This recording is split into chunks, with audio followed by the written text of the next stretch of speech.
আমাদের ভুল হলে আমরা শুধরে যাব, অন্য কারো ভুল হলে তারাও শুধরানোর ফিকির রাখা দরকার অবশ্যই ইনশাআল্লাহ। আমি আমার ভুলের ব্যাপারে আলহামদুলিল্লাহ সবাইকে সাক্ষী রেখেও বলি, আমার যে কোনো ভুল কেউ যদি দলিল প্রমাণের আলোকে আমাকে চিহ্নিত করে দেয়, রাহিমাল্লাহু মান হাদানি ইলা উয়ুবি, আল্লাহ তার উপর হাজারবার রহম বর্ষণ করুন, ইনশাআল্লাহ আমাকে ভুল সংশোধনকারী হিসাবেই পাবে।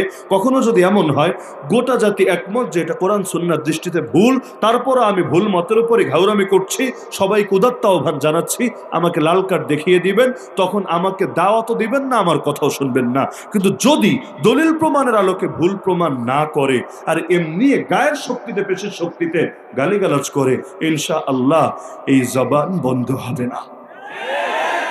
মনে থাকবে তো ইনশাআল্লাহ? কথা যখন একদিক থেকে বলা শুরু হবে সবাই মিলে বলবে, মাঠে যখন নামা লাগবে কে কোন দল, কে কোন ধারা, কে কোন সাইডের হুজুর সব বাদ, সবাই মিলে একসঙ্গে ময়দানে নামবে, অঘোষিত ভাবে, অদৃশ্য ভাবে, কোন দলের ব্যানার ছাড়া। দলের ব্যানার কেন ছাড়া বলছি বুঝতে পারছেন অবশ্যই, কারণ দলের ব্যানার দিলে দল দমানো সহজ, আদর্শ দমানো এত সহজ না। আদর্শ থাকে বুকের ভেতরে, আদর্শ দমাতে চাইলে গোটা জাতিরে মেরে পুরো দেশটাকে কবরস্থান বানাতে হবে।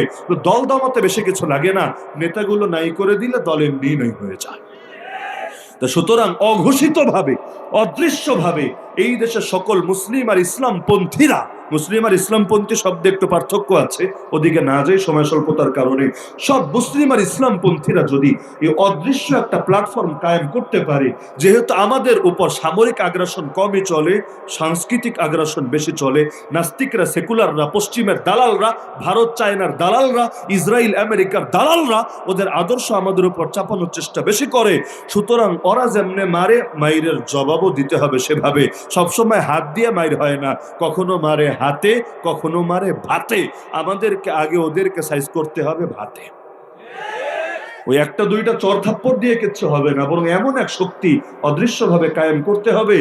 একটা জিনিস চাপানোর আগে, এই যে এইটার ইংলিশ বইয়ে নবী সুলাইমান আলাইহিস সালামের চিত্র দিয়ে দিয়েছে, ভাবতে পারেন নবীর কার্টুন যদি কেউ ছাপে, আরে সে তো দুনিয়ায় বেঁচে থাকার অধিকারই হারিয়ে ফেলে। অথচ নবী সুলাইমান আলাইহিস সালামের ছবি এক পাশে, রানী বিলকিসের ছবি আর এক পাশে, মাঝখানে ইংলিশ একটা কবিতা। আমি এই দেশের এই বছরের এইটার ইংলিশ বইয়ের কথা বলছি, সম্ভবত পৃষ্ঠা নম্বর 6, গিয়ে চেক দেন না গিয়ে। আরে কয়টা সমস্যা নিয়ে আলোচনা করবেন? অনেকে ভাবে খালি শরীফ শরীফাই মনে হয় শেষ কথা, না রে ভাই, সমস্যা এত বেশি, সর্বাঙ্গে ব্যথা, ওষুধ দিব কোথা? সবচাইতে ভালো হতো যদি আমাদের কিছু সচেতন আলেম ওলামার সাথে ওই বামরামদেরকে একটা বৈঠকে বসাতে পারতো কয়েক ঘন্টা ব্যাপী, ওরা এগুলোর যুক্তিতর্ক দিত বৈধতার পক্ষে, আর আমরা তুলে ধরতাম প্রতিটা অসঙ্গতি দলিল প্রমাণের আলোকে। তবেই সম্ভব ছিল জাতিকে সচেতন করা, যদিও বাস্তবে এগুলো বসতে রাজি হয়। কিন্তু সমস্যা শেষ নাই, নবীর কার্টুন ছাপলে ওই ফ্রান্সের বিরুদ্ধে এত আন্দোলন করলেন, এত আন্দোলন, ফ্রান্সের পণ্য বয়কট করলেন। এখন আপনার দেশের স্কুল কলেজে সেই নবীর কার্টুন খালি ছেপেই শেষ না, আপনার বাচ্চাদেরকে পড়াবে, দেখাবে, শিখাবে। ঈমান গেল কোথায় হারিয়ে? ভাবতে পারেন কোন সঙ্গীন হালতে আমরা পৌঁছেছি, নবীর ইজ্জতই বাঁচাতে পারছে। নবীর ইজ্জত রাখতে না পারলে জীবন দিয়ে কি লাভ হবে? 2 পয়সাও দাম নাই জীবনের, যদি নবীর ইজ্জত আমরা বেঁচে থাকতে নবীর ইজ্জত বরবাদ হয় দুনিয়ার বুকে। সুতরাং এই অঘোষিত ভাবে একটা প্ল্যাটফর্ম কায়েম করা দরকার নাকি দরকার না? হ্যাঁ, ইখতিলাফ আমি বলছি না ইখতিলাফ মিটিয়ে দেন, ইখতিলাফ আগেও ছিল, এখনো আছে, থাকবে। ইখতিলাফ মিটানো এটা কারো কাজ না, এবং অতীতেও হয়নি। সাহাবীদের জামানায় ইখতিলাফ ছিল, কয়টা প্রমাণ লাগবে আপনার? মাসালাগত ইখতিলাফ, এমনকি কোনো কোনো ইখতিলাফ নিয়ে এটা বড় পর্যায়ে পৌঁছে গিয়েছিল, এই যে যুদ্ধ হয়েছিল ইখতিলাফের কারণেই তো। ইখতিলাফ ছিল, আছে, থাকবে। ইখতিলাফ সহকারেই পৃথিবীতে 1200 বছরের অধিক খেলাফত ছিল। তো ইখতিলাফের জায়গায়, ঐক্যের জায়গায়, বাতিলের বিরুদ্ধে আমরা এক। আমাদের ইখতিলাফ নিজেদের ভিতর। দ্বিমত আছে নাকি কারো? আপনি যেই দলের হন, হাইয়া আলাস সালাহ শুনলেও তো একসঙ্গে মসজিদে ছুটে আসেন। তো আপনি যেই দলেরই হন, হাইয়া আলাল জিহাদ শুনলেও যেদিন ময়দানে নেমে পড়তে জানবেন, ইনশাআল্লাহ সেদিন আমাদের বিজয়ের পথ সুগম হবে। তো 1 নম্বর কাজ এইটা। 2 নম্বর কাজ আমার দৃষ্টিতে, যারা রাজনৈতিকভাবেও এই দেশে আগাতে চায়, আমি এটাই ভেবে পাই না আন্তর্জাতিক সম্পর্ক শুধু কি সেকুলারদেরই দরকার, নাস্তিকদেরই দরকার?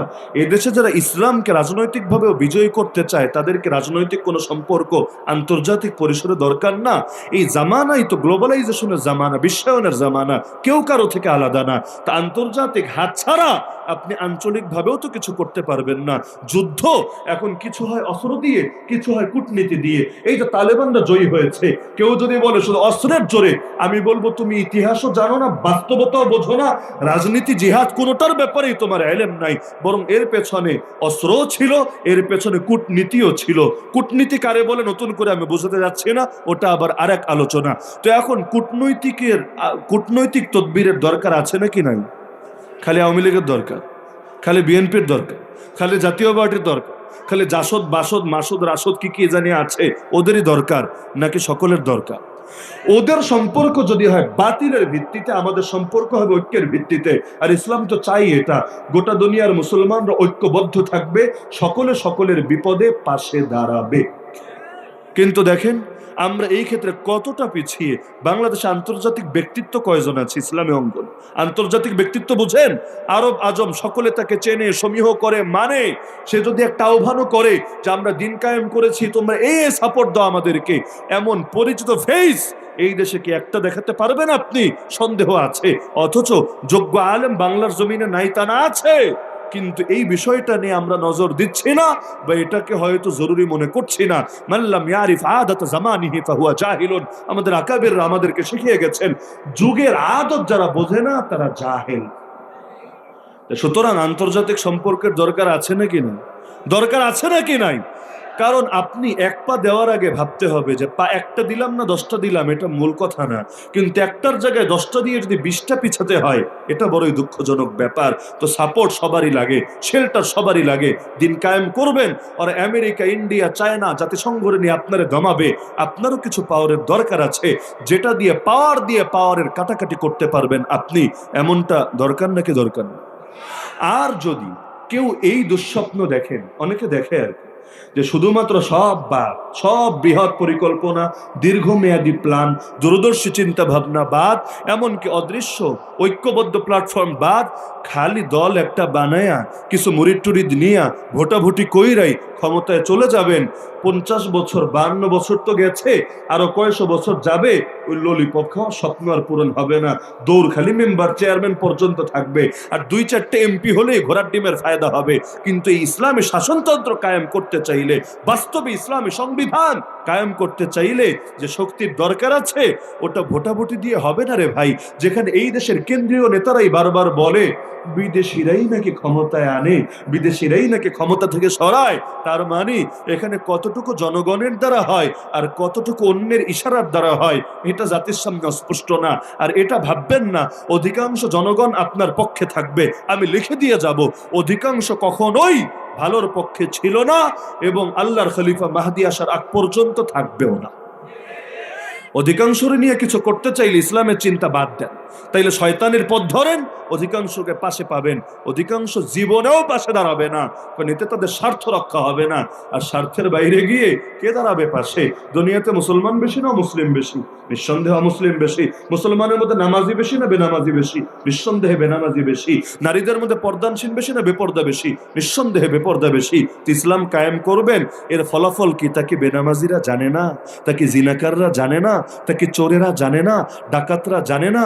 মদের কারবারে যারা জড়িত, নেশার কারবারে যারা জড়িত, তারা জানে না? এই দেশে চোর না কয়জন? কষ্ট নিয়েন না, চোর না কয়জন? সুদ ঘুষে জড়িত না কয়জন?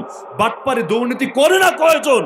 তো এই মানুষগুলো এত সহজে মেনে নেবে আপনাকে? রাস্তায় গাড়ি অ্যাক্সিডেন্ট হতে দেরি হয়, পকেটের মোবাইল মানিব্যাগ হাওয়া হতে দেরি হয় না। এই চোর কি আসমান থেকে নাজিল হয় না জমিন ফাঁক হয়ে বের হয়? তো এখন কারে নিয়ে কাজ করবেন? কারে?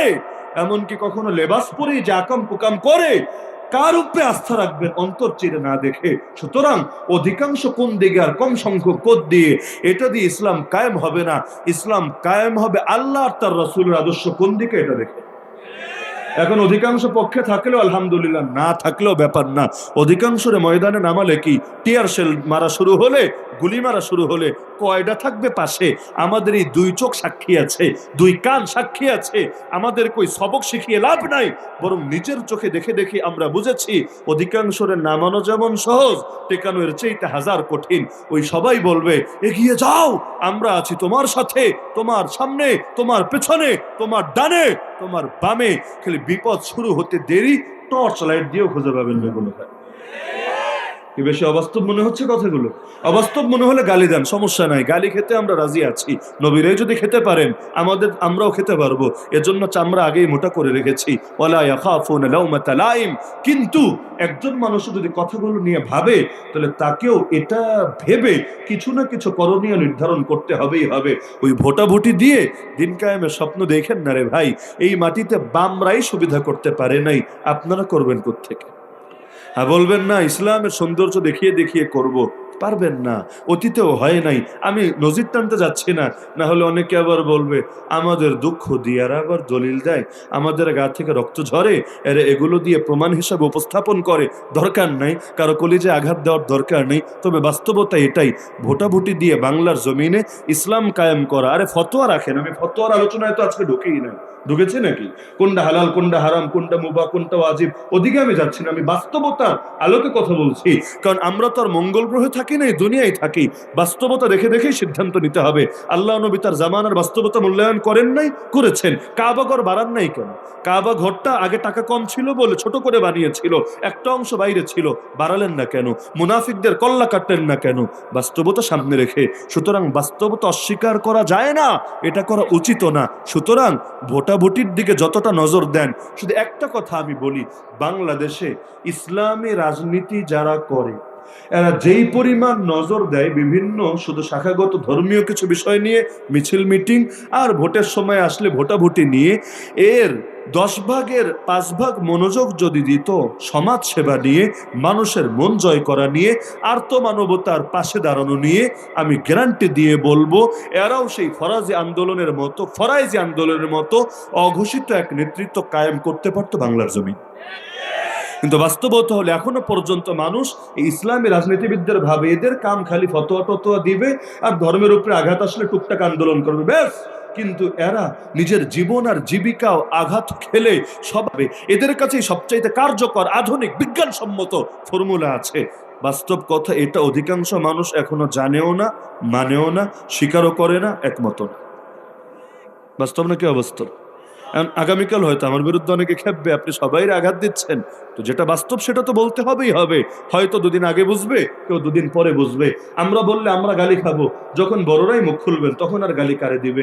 আমরা মিউজিক নিয়ে মুখ খুলেছিলাম, নারী দেহ প্রদর্শনী নিয়ে মুখ খুলেছিলাম, কি গালি আমাদেরকে দেওয়া হয়েছিল! সুবহানাল্লাহ। যেই পরিমাণ ভাত খাই নাই, এর চাইতে বেশি গালি খাওয়া লেগেছে আমাদের।